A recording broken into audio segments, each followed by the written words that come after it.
Welcome to another EdgeTek tip. Today we're going to be placing a downflow coil box on a downflow E7 furnace. Step one would be to remove the ventilator if there's one equipped, and this furnace does not have one, so we don't have to worry about that. Remove the door from the coil box.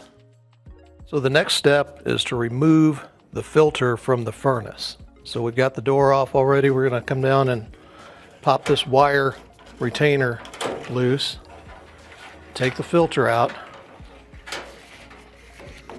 and that's going to be reused over here on the coil box. So now we're removing the wire rack from the furnace itself, and that wire rack will no longer be used. So we're going to put the coil box up here on top of the furnace. There's a couple of pre-drilled holes on the front side here we'll catch.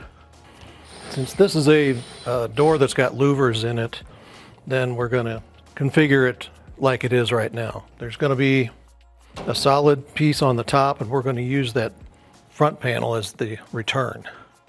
Here's the top piece. I'm going to put it, screw it to the top of the furnace, though it's not got an opening up there since we've got the louvered door on it. So the coil would go in like this, and then you'd have the tube guards to protect the refrigerant lines as they pass by the front of that furnace. Since it has a louvered front door on it, then we're going to install the filter in the furnace chassis, right where the louvered door goes instead of the top of the furnace. Thanks for watching. For more troubleshooting tips, visit EdgeTekHVAC.com.